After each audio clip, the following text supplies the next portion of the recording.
विद्यार्थियों, परिष्कार क्लासेस सरदार सर के YouTube चैनल पर आप सबका हार्दिक स्वागत है।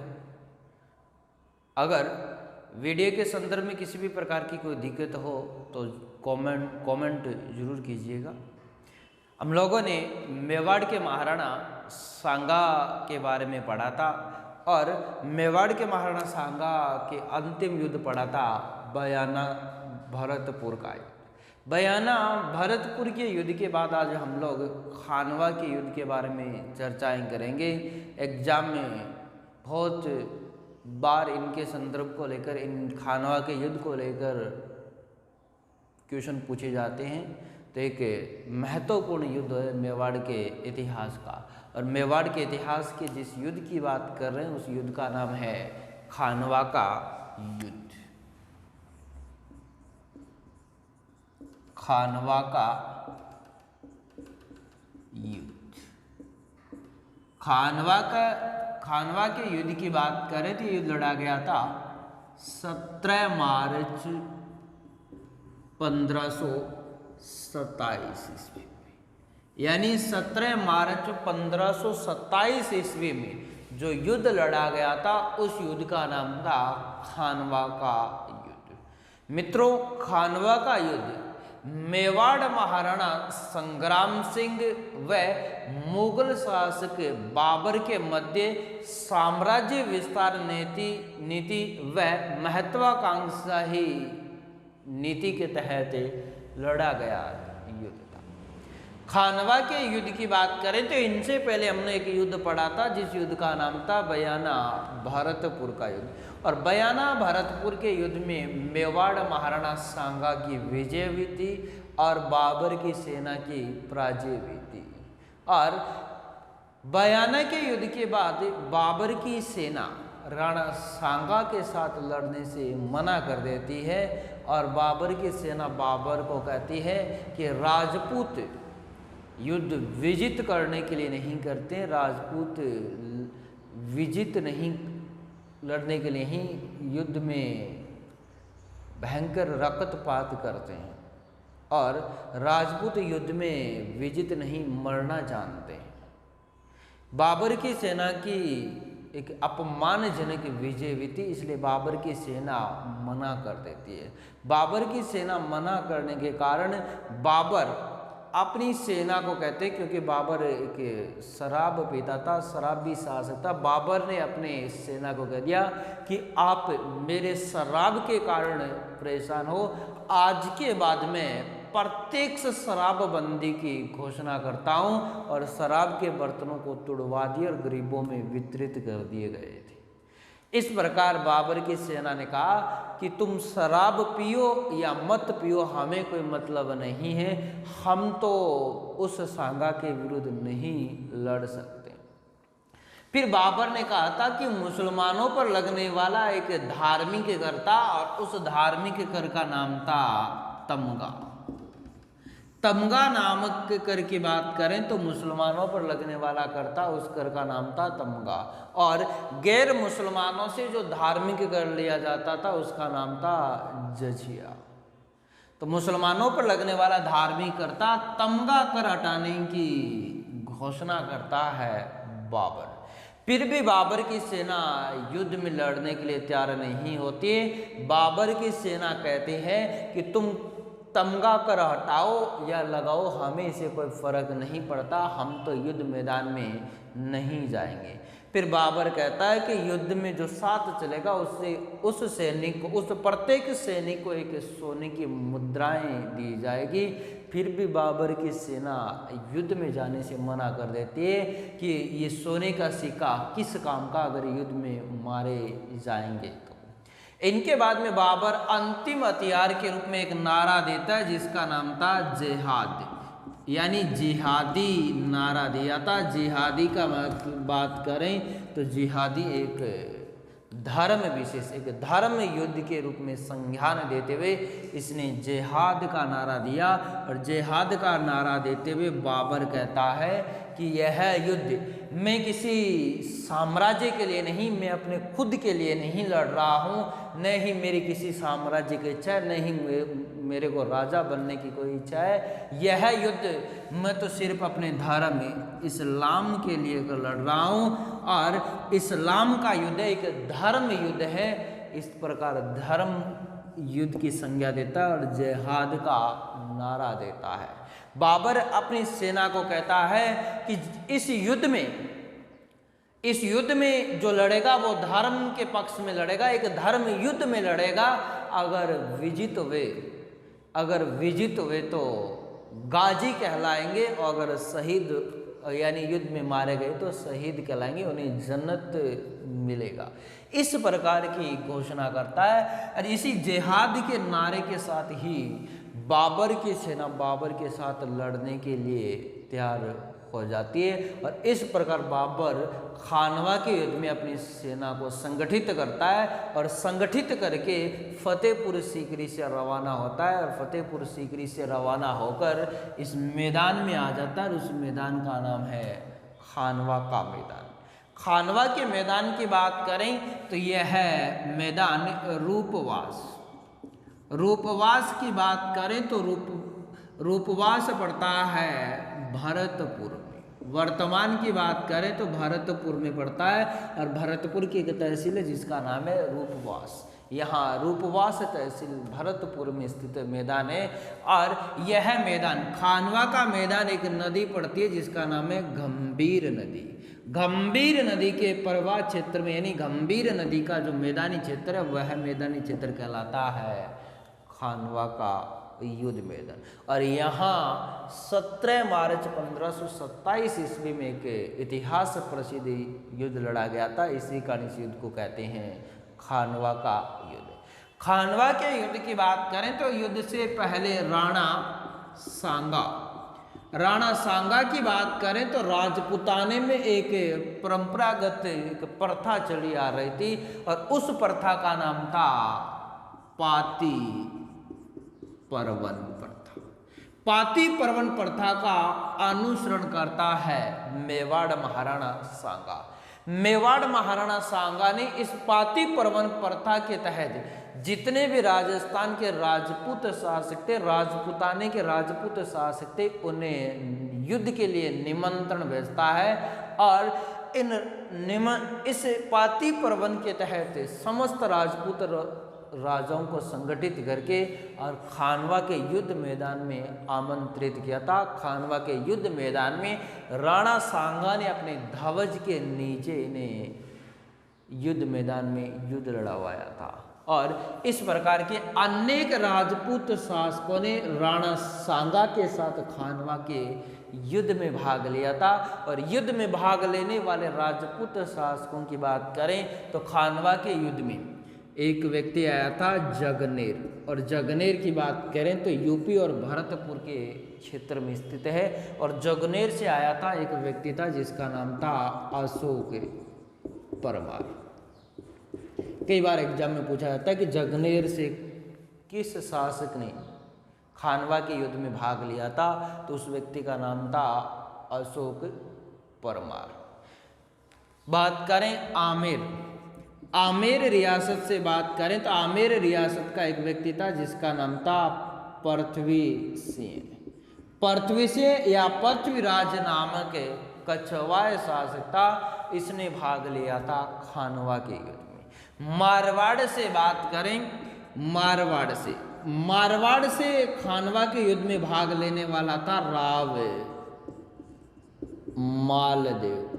4000 की सेना लेकर आया था ये राव गांगा का। यानी यहाँ से एग्जाम में काफ़ी बार क्वेश्चन पूछा गया है कि खानवा के युद्ध में मारवाड़ के किस शासक ने अपने राज्य के युवराज को 4000 की सेना देकर भेजा था। इस समय यहाँ मारवाड़ का शासक था, उसका नाम था राव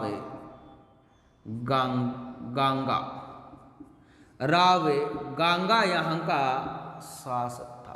और राव गांगा ने अपने पुत्र यानी मारवाड़ के युवराज, और मारवाड़ का युवराज था उसका नाम था राव मालदेव, और राव मालदेव को 4000 की सेना देकर खानवा के युद्ध मैदान में मेवाड़ महाराणा सांगा के सहयोग में लड़ने के लिए भेजा था। तो यहाँ से दो प्रकार के क्वेश्चन बनते हैं मित्रों, ध्यान रखना। एक तो क्वेश्चन पूछा जाता है कि मारवाड़ का शासक कौन था खानवा के युद्ध के समय। तो शासक की बात करें तो राव गांगा था। दूसरा पूछा जाता है कि मारवाड़ के किस शासक ने खानवा के युद्ध में भाग लिया, यानी मारवाड़ का आगामी शासक बनेगा, और आगामी शासक था राव मालदेव। तो युद्ध में भाग लेने वाला मारवाड़ का युवराज राव मालदेव, और इस समय यहाँ का शासक था, उसका नाम था राव गांगा। फिर बात करें बीकानेर से बात करें तो बीकानेर का शासक भाग लेने के लिए आया था, जिसका नाम था राव कल्याणमल। तो खानवा के युद्ध में कल्याणमल ने भाग लिया था। इनके अलावा की बात करें तो हम पढ़ते हैं वागड़, और वागड़ की बात करें तो वागड़ का शासक था उदय सिंह। वागड़ के शासक उदय सिंह ने भी खानवा के युद्ध में भाग लिया था।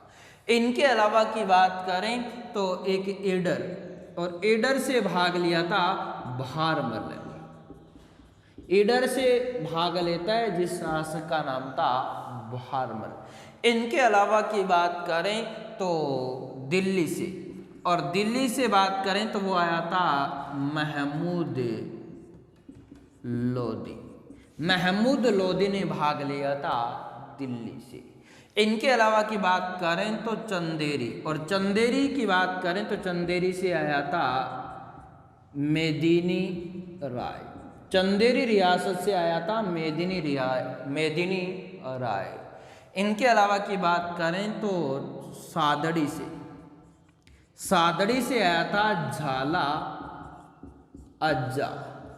कई बार एग्जाम में क्वेश्चन पूछा था कि सादड़ी से खानवा के युद्ध में भाग लेने के लिए कौन आया था, झाला अज्जा। और झाला अज्जा एक महत्वपूर्ण व्यक्ति था। इनके बारे में हम आगे की कहानी में चर्चाएं करेंगे कि इनका खानवा के युद्ध में क्या योगदान रहता है।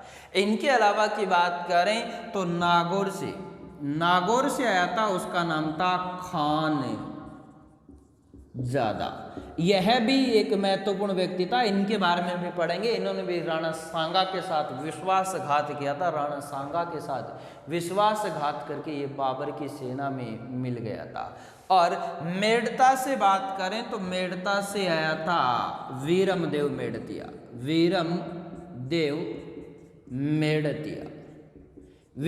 मेड़तिया आया था मेड़ता से। और एक इनका सेनापति था, मुस्लिम सेनापति था, जिसका नाम था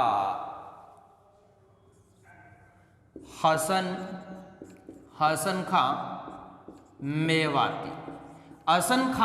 मेवाती इनका एक मुस्लिम कमांडर था राणा सांगा का। और इस मुस्लिम कमांडर ने खानवा के युद्ध में राणा सांगा के पक्ष में नेतृत्व किया था।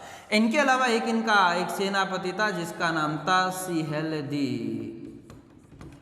तंवर। इनके अलावा की बात करें तो एक था करमचंद पंवार। इस प्रकार के राजपूत शासकों ने खानवा के युद्ध में भाग लिया था।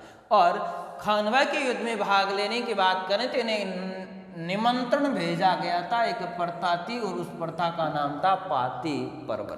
तो पाती पर्वन प्रथा के तहत खानवा के युद्ध में भाग लेने वाले शासकों की बात करें तो जगनेर से आया था अशोक परमार, आमेर से आया था पृथ्वी सिंह, मारवाड़ से राव मालदेव, बीकानेर से कल्याणमल, वागड़ से उदय सिंह, ईडर से भारमल आया था, दिल्ली से महमूद लोधी आया था, चंदेरी से मेदिनी राय आया था, सादड़ी से झाला अज्जा आया था, नागौर से खान ज़्यादा आया था, मेड़ता से वीरमदेव मेड़तिया आया था, और एकमात्र मुस्लिम सेनापति हसन खां मेवाती।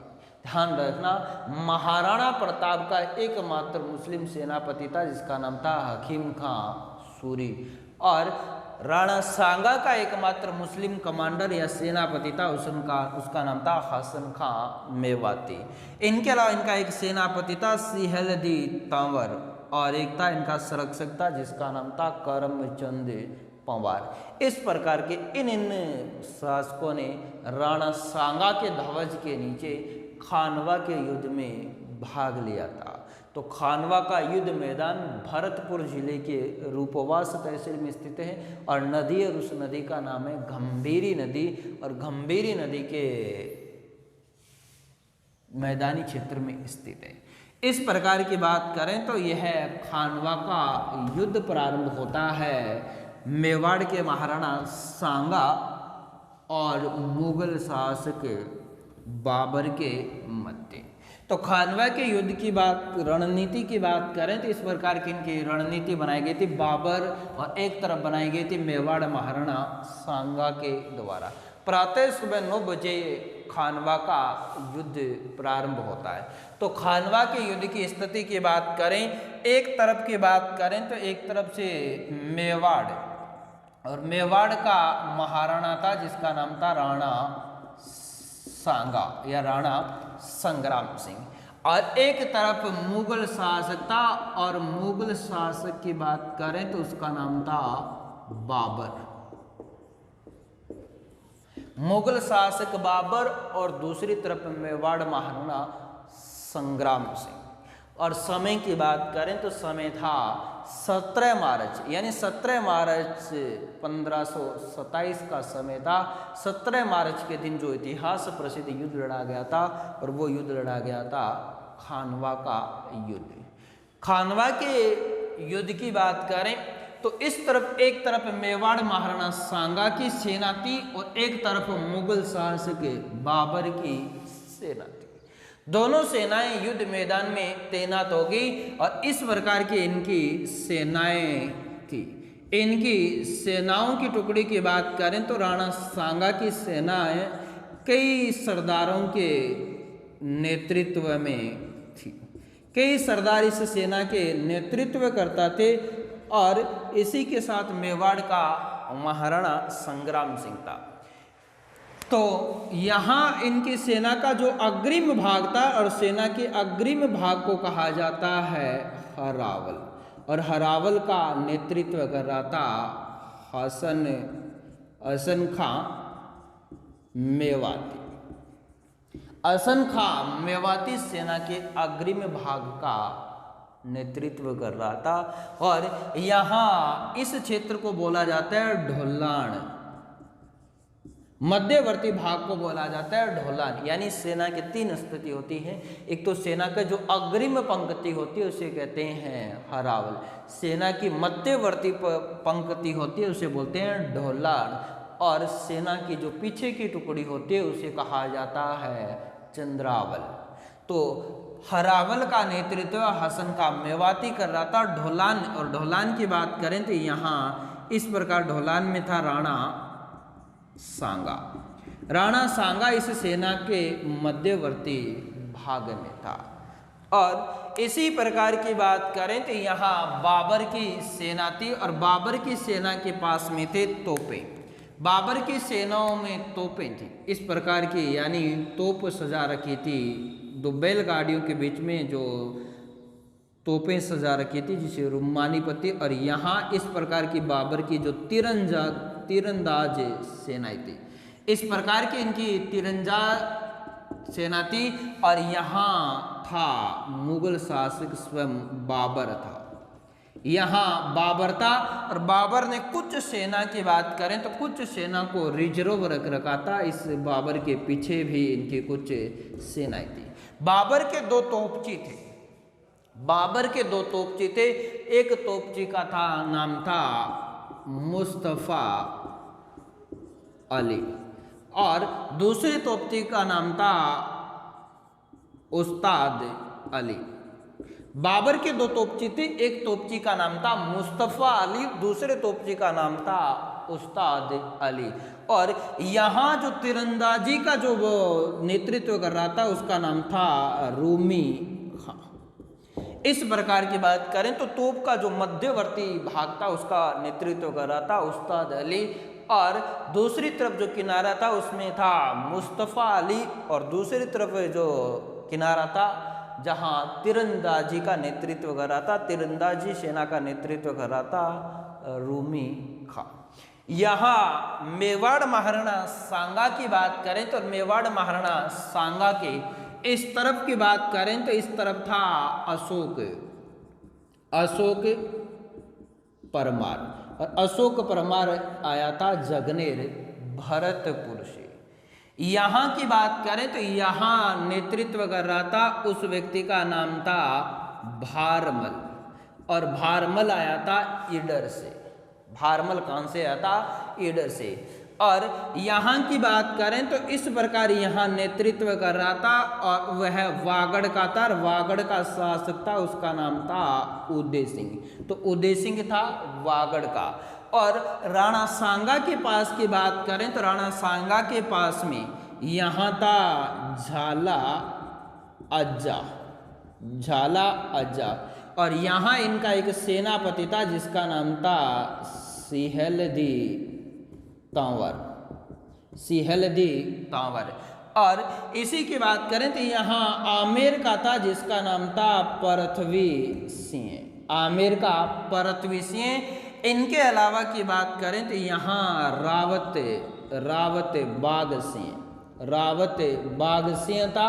और यहीं की बात करें तो इसी के पास में इस भाग में बात करें तो इस भाग में खड़ा था सिरोही का, और सिरोही का नाम था आखेराज। सिरोही का आखेराज खड़ा था। इनके अलावा की बात करें तो यहाँ नागौर का था जिसका नाम था खान जादा, और यहाँ इसी के पास में खड़ा था, उसी का नाम था खानजादा के पास में खड़ा था, उस शासक का नाम था महमूद लोदी। इस प्रकार की बात करें तो राणा सांगा की सेना में अन्य के शासक थे, और यहाँ बीकानेर का शासक था, उसका नाम था कल्याणमल। इनके अलावा की बात करें तो यहाँ राणा सांगा के दूसरी तरफ एक व्यक्ति था जिसका नाम था राव मालदेव, मारवाड़ रियासत की। इस प्रकार के दोनों सेना का चक्रव्यूह था, इधर मेवाड़ के महाराणा सांगा की और इधर मुगल शासक बाबर की सेना थी। यहाँ की बात करें तो यहाँ पहला आक्रमण होता है, पहला आक्रमण राजपूत सेना की तरफ यानी राणा सांगा की सेना की तरफ से पराक्रमी आक्रमण होता है। और इसी आक्रमण की बात करें तो यहाँ तीरों से और तीरंदाजों से युद्ध होता है। इधर बाबर की टुकड़ी के द्वारा तीरों की वर्षा की जाती है राजपूत सेना पर। यहाँ बाबर के पास में थी तोपें, और यहाँ राजपूत शासकों के पास, राजपूत सेना के पास गोला बारूद नहीं थे, यहाँ तीर भाले थे। और इधर बाबर की सेना के द्वारा गोला बारूदों के द्वारा वर्षा की जाती है, इधर तीर भालों के द्वारा, और हाथियों पर थे बाबर की सेना। बाबर की सेना गोला और बारूद की आवाज़ सुनने के कारण बाबर के हाथी थे, बाबर के द्वारा गोला और बारूद का प्रयोग करने के कारण, गोला बारूद की गूंज के कारण राणा सांगा की सेना के हाथी बिचर गए और अपनी सेना को रौंदने लग गए थे। इसी समय की बात करें तो बाबर की सेना के द्वारा आक्रमण किया जाता है राणा सांगा की सेना पर, और इसी दौरान एक यानी राणा सांगा इसमें युद्ध मैदान में मध्यवर्ती क्षेत्र में स्थित थे, और राणा सांगा को एक तीर लग जाता है। तीर लगने के कारण युद्ध मैदान में मेवाड़ महाराणा संग्राम सिंह घायल हो जाते हैं। युद्ध मैदान में मेवाड़ महाराणा संग्राम सिंह घायल हो जाता है, और मेवाड़ महाराणा संग्राम सिंह घायल होने पर छोटी सादड़ी का झाला अज्जा, छोटी सादड़ी के झाला अज्जा की बात करें तो झाला अज्जा राणा सांगा का राजमुकुट धारण करता है, और राणा सांगा का राजमुकुट धारण करके मेवाड़ की सेना का नेतृत्व करता है। और इधर राव मालदेव और आमेर के पृथ्वी सिंह और आखेराज के द्वारा राणा सांगा को युद्ध मैदान से बाहर भेजा जाता है। राणा सांगा को युद्ध मैदान से बाहर ले जाकर घायल अवस्था में इन्हें इलाज के लिए ले जाया गया था। एक स्थान पड़ता है बसवा, और बसवा नामक स्थान पड़ता है दौसा। तो राणा सांगा को इलाज के लिए ले जाया गया था बसवा दौसा में ले जाया गया था, और बसवा दौसा के बाद में इन्हें ले जाया गया था इरची। इरची ग्राम में राणा सांगा का इलाज होने के बाद राणा सांगा पुनः चुनौती देता है बाबर से लड़ने की। तब इन शासकों ने सोचा, इनके साथ थे उन साथियों ने सोचा, अगर राणा सांगा पुनः बाबर के साथ युद्ध लड़ेगा तो मेवाड़ का सर्वनाश हो जाएगा। तब इन्होंने इन्हें जहर दे दिया राणा सांगा को भोजन में, और जहर देने के कारण कालपी मध्य प्रदेश में, यानी कालपी नामक स्थान पड़ता है, कालपी नामक स्थान पड़ता है मध्य प्रदेश में। और मध्य प्रदेश में राणा सांगा के 30 जनवरी 1528 ईस्वी में राणा सांगा की 46 वर्ष की आयु में मृत्यु हो जाती है। इस प्रकार की बात करें तो बाबर को इस युद्ध में विजय प्राप्त होती है, यानी खानवा के युद्ध का जो परिणाम रहा था, और खानवा के युद्ध का परिणाम रहा था मुगल शासक बाबर के पक्ष में रहा था। बाबर इस युद्ध में विजय होता है और मेवाड़ के महाराणा सांगा इस युद्ध में पराजित हो जाता है, क्योंकि मेवाड़ के महाराणा संग्राम सिंह घायल हो जाता है। और घायल संग्राम सिंह को बसवा दौसा के बाद इरची ले जाया जाता है, और इरची के बाद में कालपी मध्य प्रदेश में इनके जहर देने के कारण 30 जनवरी 1528 ईस्वी में मेवाड़ महाराणा संग्राम सिंह की मृत्यु हो जाती है, और इस युद्ध में बाबर की विजय होती है। इस प्रकार खानवा के युद्ध में राणा सांगा की पराजय हो जाती है। इस पराजय के कारण इतिहासकारों ने अलग अलग माने हैं। तो मित्रों, आशा करता हूं कि यहाँ तक ये कहानी आपको समझ में आई होगी, क्योंकि हम लोग जिस युद्ध की चर्चाएं कर रहे हैं और उस युद्ध का नाम है खानवा का युद्ध, और खानवा का युद्ध लड़ा गया था 17 मार्च 1527 ईस्वी में। और खानवा का युद्ध मेवाड़ महाराणा संग्राम सिंह और मुगल शासक बाबर के साथ लड़ा गया था। बाबर के प्रसिद्ध दो तोपचे थे, उस्ताद अली और मुस्तफ़ा अली, और एक इनका सेनापति था जिसका नाम था रूमी खां। और राणा सांगा के साथ अनेक राजपूतों ने युद्ध लड़ा था। ईडर के भारमल ने, जगनेर भरतपुर के अशोक परमार ने, इनका एक मुस्लिम सेनापति था जिसका नाम था हसन खां मेवाती, जो कि राणा संग्राम सिंह की हरावल का नेतृत्व कर रहा था। ईडर का उदय सिंह था, वागड़ का उदय सिंह था, ईडर का भारमल था, सिरोही से अखेराज था, और नागौर से खानजादा था, महमूद लोधी था, दिल्ली से बीकानेर से कल्याणमल था, रावत बाग सिंह था, आमेर से पृथ्वी सिंह था, इनका सेनापति सिहलदी था, और छोटी सादरी से झाला आजा था। इस प्रकार अनेक राजपूत योद्धाओं ने खानवा के युद्ध में भाग लिया था, परंतु खानवा के युद्ध में बाबर की विजय होती है और राणा सांगा की पराजय होती है। तो इस प्रकार का जो युद्ध लड़ा गया था, और वो युद्ध लड़ा गया था खानवा का युद्ध। अब खानवा के युद्ध के पराजय के कारणों की बात करें तो पराजय के कौन कौन से कारण रहे, कौन कौन से कारक इनके पराजय के उत्तरदायी माने गए। तो राणा सांगा की पराजय के कारणों की, यानी खानवा के युद्ध में पराजय के कारण कौन कौन से रहते, उन पराजित कारणों की चर्चाएं करें। तो पराजय के कारण, पराजय के कारणों की बात करें तो पहला कारण माना जाता है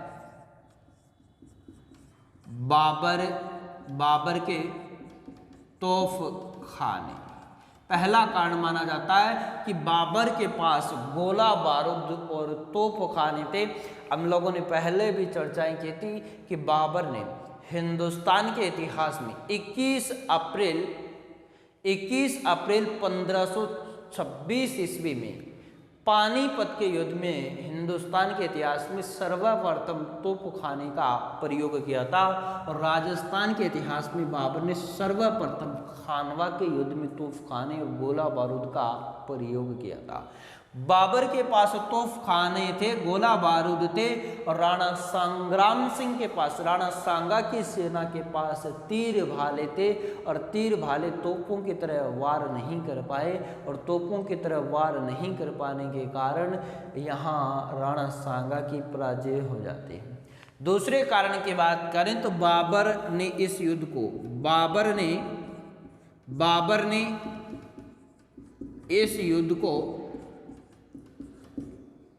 तुलगामा पद्धति से लड़ा था, यानी इस एक विशेष प्रकार की बैलगाड़ियाँ थी, बैलगाड़ियों पर तोपें लगाए गए थे, यानी तुलगामा पद्धति से युद्ध लड़ा गया। जो युद्ध है और वो युद्ध था खानवा का युद्ध था।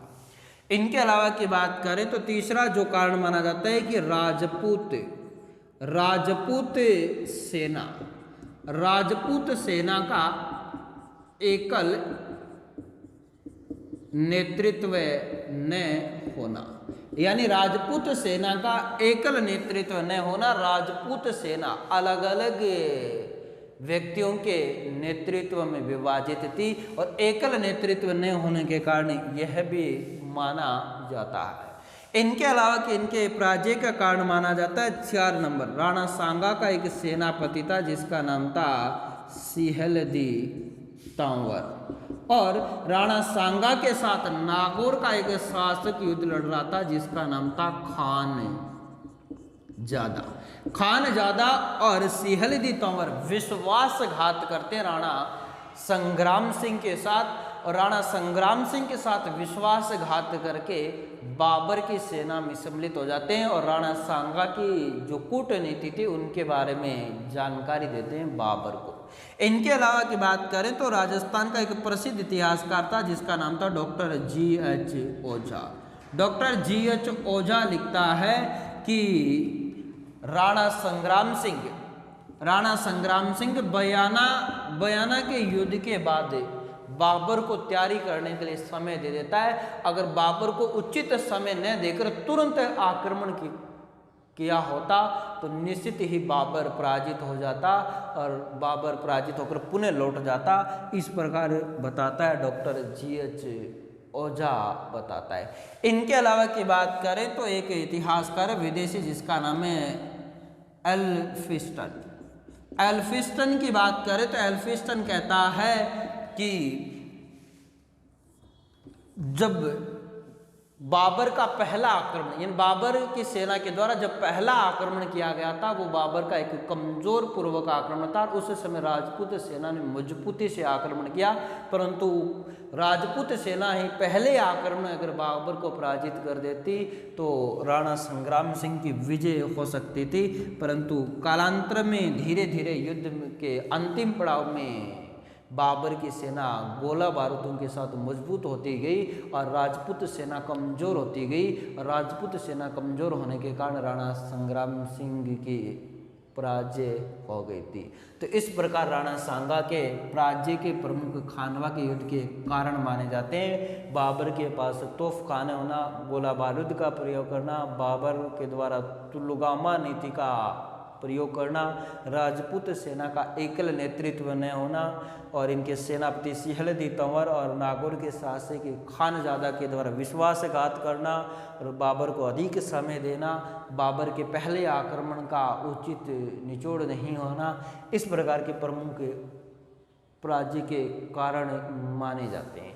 इस प्रकार प्रमुख पराजय के कारण माने जाते हैं। और इनके बाद राजपूत शासकों ने सोचा अगर राणा संग्राम सिंह पुनः बाबर से युद्ध करेगा तो मेवाड़ साम्राज्य का सर्वे नाश हो जाएगा। मेवाड़ साम्राज्य को बचाने के लिए इनके सेवादारों के द्वारा राणा संग्राम सिंह को जहर दे दिया गया, और जहर देने के कारण 30 जनवरी 1528 ईस्वी को मेवाड़ महाराणा सांगा की मृत्यु हो गई।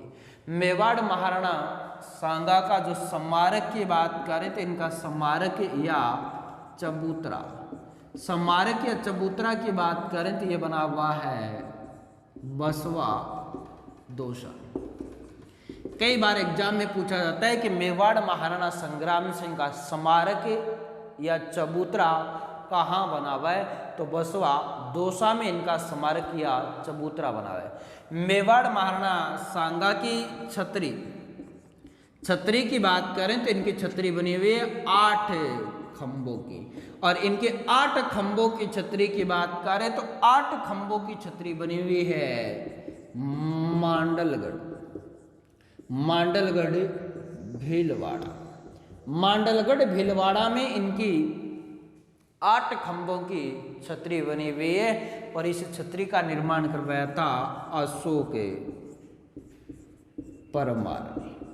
अशोक परमार की देखरेख में 8 खंभों की छतरी बनी हुई है मांडलगढ़ भीलवाड़ा, और यह अशोक परमार था जगनेर भरतपुर का।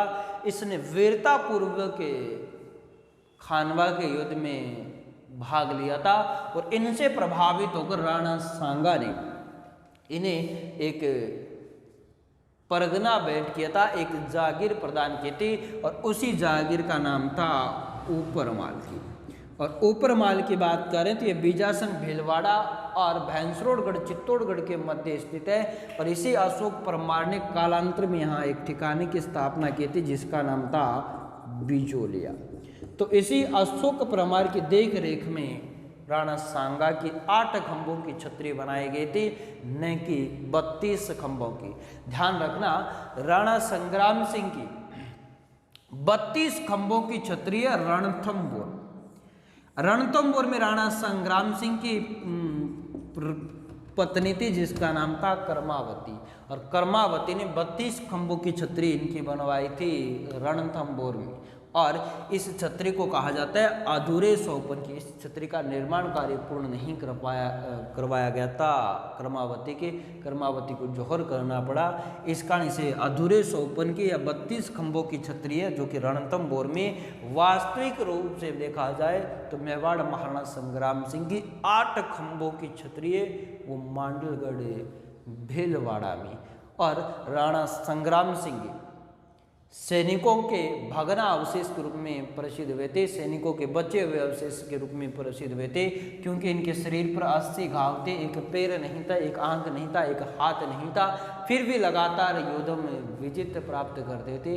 इसी कारण इन्हें सैनिकों का भगना अवशेष ही कहा गया था, सैनिक का बचा हुआ अवशेष कहा गया था। मेवाड़ के इतिहास में संग्राम सिंह का नाम सर्वोपरि लिया जाता है, एक महान निर्माता, एक महान कूटनीतिज्ञ शासता मेवाड़ का। तो मित्रों, आशा करता हूँ यहाँ तक की जानकारी आपके समझ में आई होगी। अगर फिर भी नहीं आए तो कमेंट जरूर करना। तो जय हिंद, जय भारत मेरे